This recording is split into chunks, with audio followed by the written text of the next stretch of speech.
hospitalized in Dikelia, a British sovereign base area on Cyprus. It's part of British overseas territory that falls outside of Cypriot jurisdiction. You got moved from Cuba's Little America right into Cyprus's Little Britain. Why Dikelia? The UK and the US remain close allies. The last place Cypher would think to look for you is inside their own system.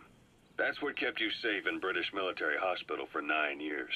The safest place from a whale is inside its own belly. You were a regular Geppetto. Well, it wasn't Pinocchio who led me out to safety. So who was that guy? Cypher went so far as to attack British territory, burning their own ally. That's how badly they wanted you dead. He said I was in a British military hospital. But the doctor had a Greek accent. They hire locally. Easier to trust them. Dikelia is also home to Greek Cypriots, after all. What about the Turks? They haven't returned to the south. Not yet. The Cyprus dispute is still a long way from resolved. The country is just as split as it was in '74. Turkish Cypriots in the north, Greek Cypriots in the south. Between them, the Green Line, the UN established. And Dikelia sits right on top of it. It does.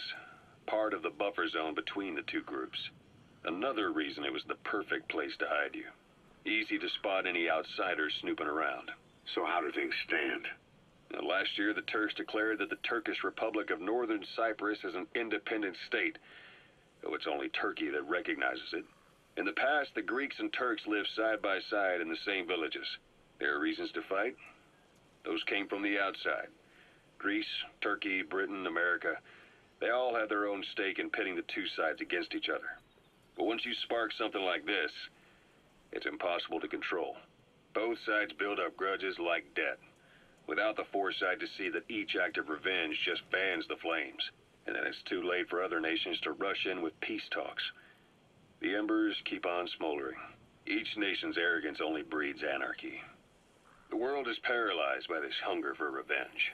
Cyprus is no different.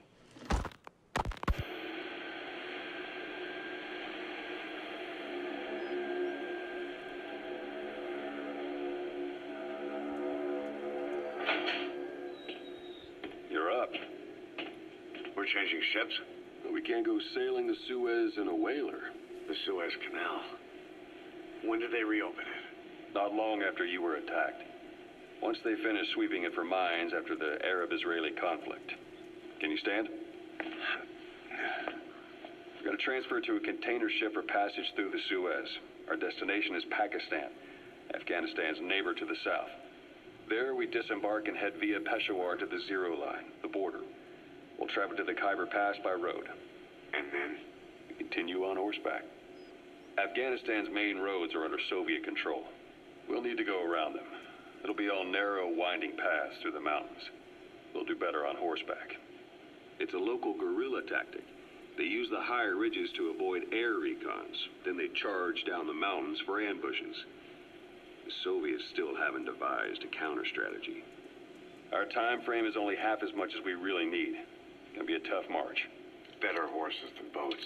Well, it'll make for good physiotherapy. Take the time to get used to that new arm.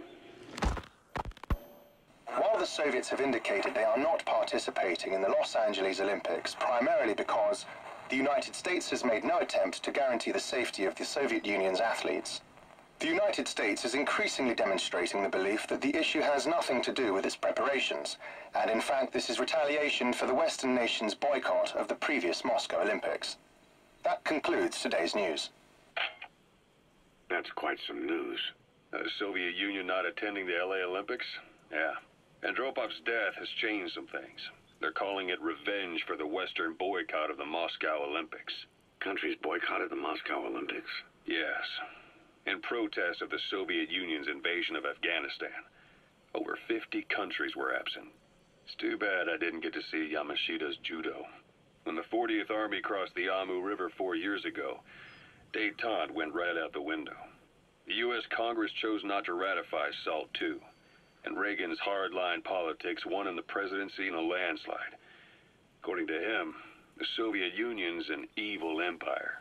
A second Cold War. And there's been no end to regional conflicts and civil wars. Lebanon, the Falklands, Grenada, Iran, Iraq. The story never changes. Egypt and Israel did sign a peace treaty. But then the driving force on the Egyptian side, President Sadat, was assassinated afterward. Apparently, his actions were considered a betrayal of his fellow Arabs. Islamic extremists? Yes, fundamentalist extremists have been responsible for some bold acts of terrorism in recent years. We've had extremist students in Iran take U.S. embassy workers hostage, and suicide bombings in Lebanon.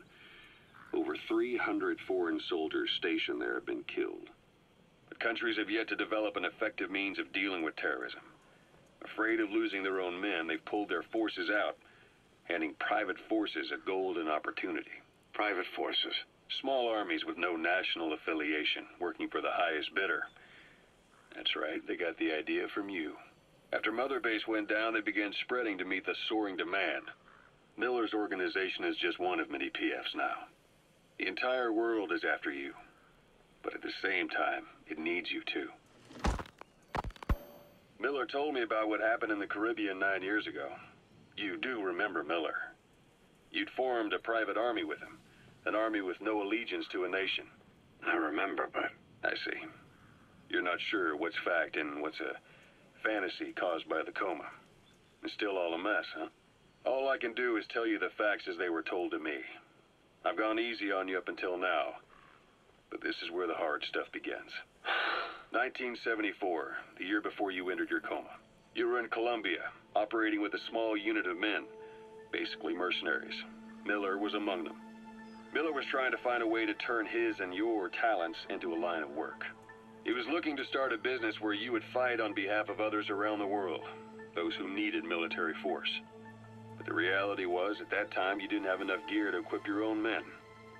Then Miller came across this client. It was a huge job he was offering, but you had a shot at pulling it off. You accepted it and headed into Costa Rica. The client even threw in an offshore facility in the Caribbean. The Mother Base, that would be your new base of operations.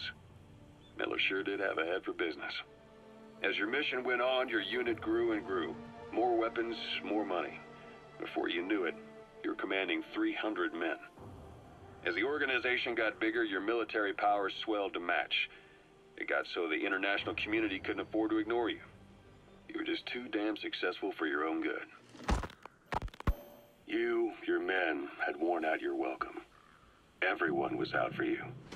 East, West, First World, Third. It was only a matter of time before someone took you down. And that was XOF. Officially, they're an anti-terror unit under the CIA. In reality, they're Cypher's private strike force.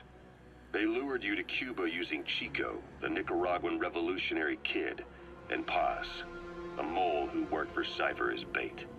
While you were gone, XOF, posing as a nuclear inspection team, stormed Mother Base. At the same time, C4 they placed on the strut legs went off. The whole thing went down in minutes. XOF. Kisses and hugs followed by a big FU. All because of Miller's blind spot. A back door into Mother Base no one suspected. You remember a certain scientist. Huey was responsible for bringing the inspection team on board, giving the enemy a perfect opportunity to hit you at home. You were returning from Cuba when it happened. Mother Base came damn close to taking you with it into the Caribbean. Those of your men out on assignment returned right away. They refused to believe the wreckage in the water they found was Mother Base. But they checked the coordinates again and again, until reality finally settled in. You were supposed to die that day. That was XOF's primary objective. As far as most folks know, you did. The first doctor to see you wasn't even sure what he was looking at. Before they'd even finished operating, your men moved you to that hospital in Cyprus. There was a woman named Eva who arranged that. Rings a bell, huh? Most men in your condition would have been written off right from the start. But you survived.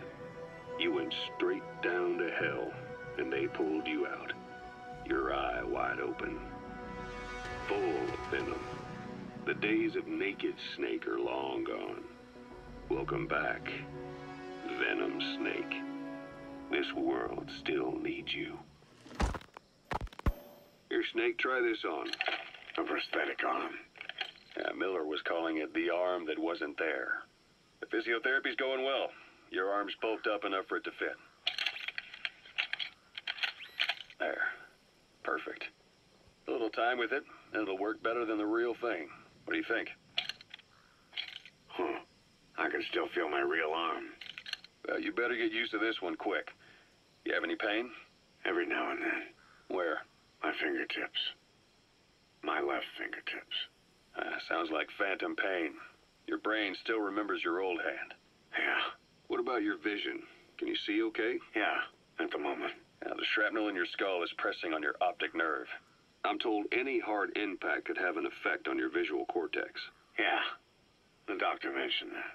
Your brain might process visual information incorrectly. In other words, you could have hallucinations.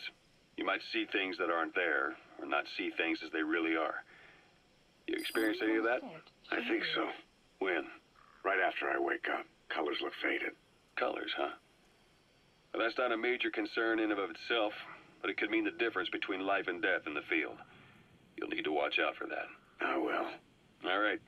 You should continue your physio. We'll be arriving soon. It's the last chance you'll get.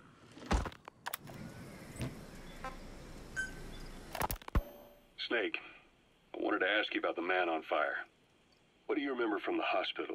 Anything we can use? Well, he took off the moment the sprinklers started up. Sprinklers? The fire system? And when he got sprayed with water from the burst pipe, it slowed him down. When we escaped on horseback, he wouldn't cross the river either. And then it started to rain. And he disappeared. Water against fire. Is it that simple? I mean, it makes sense. It's just hard to believe it would work on a guy like that.